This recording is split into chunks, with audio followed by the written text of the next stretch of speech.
Olá, seja muito bem-vindo. Mais uma vez é um grande prazer estar em sua companhia. E a partir de agora, você fica por dentro das notícias do Brasil e do mundo. E olha só, eu começo falando de economia. Dados divulgados pelo CAGED mostram que 6 em cada 10 trabalhadores contratados com carteira assinada no primeiro semestre de 2022 tinham menos de 25 anos de idade. Os jovens com até 24 anos foram os mais escolhidos nas contratações com carteira assinada realizadas nos primeiros 6 meses de 2022. De acordo com dados do Cadastro Geral de Empregados e Desempregados, cerca de 62% dos contratados formalmente no período não tinham mais de 25 anos de idade. Entre aqueles com idades entre 25 e 65 anos, o número de contratações também foi maior que o de demissões. Cerca de 37% das vagas disponíveis nos primeiros 6 meses do ano foram preenchidas por pessoas dessa faixa etária e também representam um número positivo. Os dados do Ministério do Trabalho mostram ainda a situação ocupacional por nível de escolaridade. Entre os contratados com carteira assinada no primeiro semestre, 7 de cada 10 tinham um ensino médio completo. Depois aparecem os profissionais com ensino superior completo, que preencheram pouco mais de 12,1% das vagas formais abertas no período. E mudando de assunto, a Polícia Federal faz uma operação contra laranjas que cedem contas bancárias para criminosos. A ação acontece em 13 estados e também no Distrito Federal. Os desvios teriam movimentado cerca de 18 milhões de reais. Os agentes da Polícia Federal saíram às ruas para cumprir 43 mandados de busca e apreensão no Distrito Federal e em 13 estados. A Operação Não Seja um Laranja tenta coibir a ação de pessoas que cedem contas bancárias para receber dinheiro proveniente de ações criminosas. Segundo a PF, as fraudes bancárias eletrônicas investigadas totalizam um montante de 18 milhões e 200 mil reais. Segundo a Polícia Federal, a ação é resultado do trabalho da Força-Tarefa Tentáculos, instituída para a repressão a fraudes bancárias eletrônicas. O grupo atua em cooperação com as polícias civis do Distrito Federal, Pará e São Paulo e as instituições bancárias por meio da Federação Brasileira de Bancos. Segundo a Polícia Civil do Distrito Federal, foram apreendidos diversos cartões bancários, documentos bancários, aparelhos celulares e computadores.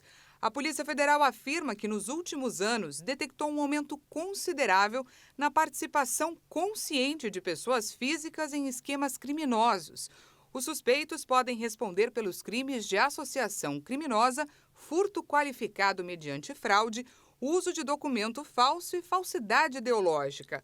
Somadas, as penas podem ultrapassar 20 anos de prisão. E a gente continua falando de notícias internacionais. O presidente Joe Biden anunciou na noite de ontem a morte do líder da Al-Qaeda, Ayman al-Zawahiri. O ataque foi feito com um drone no Afeganistão no último fim de semana. Considerado o cérebro por trás dos atentados de 11 de setembro de 2001, que deixaram quase 3 mil mortos em Nova York, Zawahiri assumiu a liderança da organização terrorista depois da morte de Osama Bin Laden em 2011.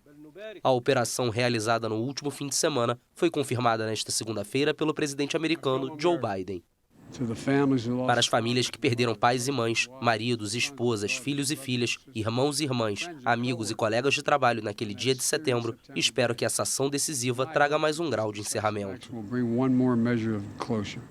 De acordo com um funcionário do governo americano, não houve vítimas civis na investida contra o líder da Al-Qaeda.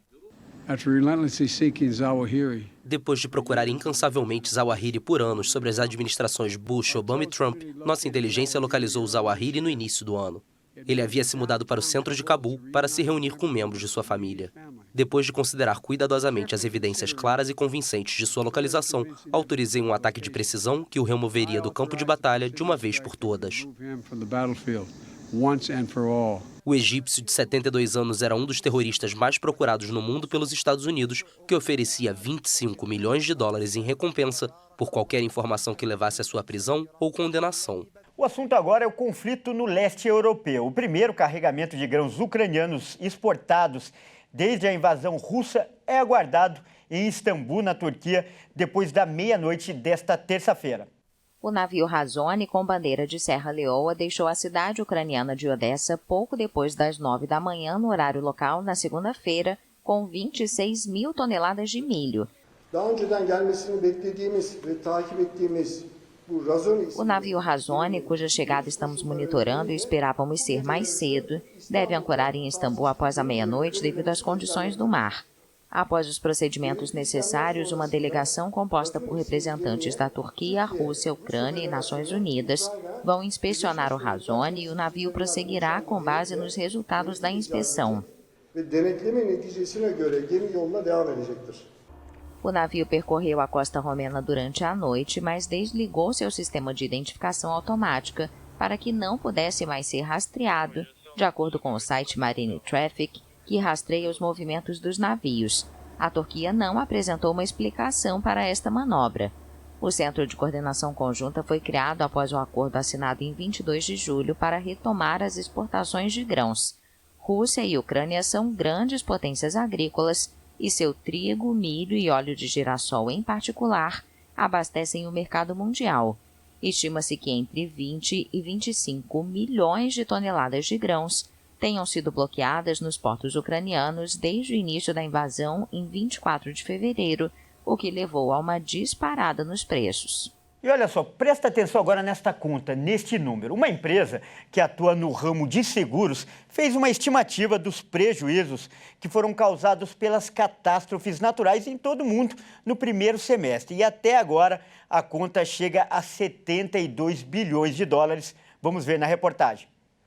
Os prejuízos econômicos provocados pelas catástrofes naturais no mundo durante o primeiro semestre de 2022 alcançaram 72 bilhões de dólares, de acordo com a primeira estimativa publicada nesta terça-feira pela resseguradora Swiss Re.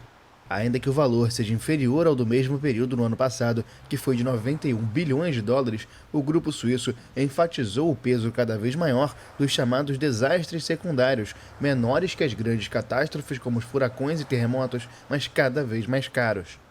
O diretor do Departamento de Cobertura de Catástrofes na Swiss Re afirmou que os efeitos das mudanças climáticas são evidentes nos cada vez mais numerosos fenômenos meteorológicos extremos.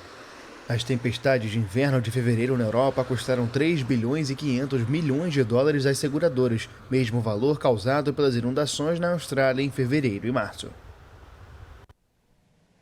E olha só, para encerrar essa edição, nós reservamos uma história impressionante e o que bom, com um final feliz. Demorou quase 23 horas uma cirurgia para separar os irmãos Arthur e Bernardo Lima. Os gêmeos nasceram unidos pelo crânio e o procedimento, que foi feito no Rio de Janeiro, contou com o auxílio da realidade virtual e com uma equipe médica com mais de 100 profissionais. 2 gêmeos brasileiros de 3 anos unidos pelo crânio foram separados em uma intervenção que os médicos descreveram nesta segunda-feira como a cirurgia mais complexa de seu tipo.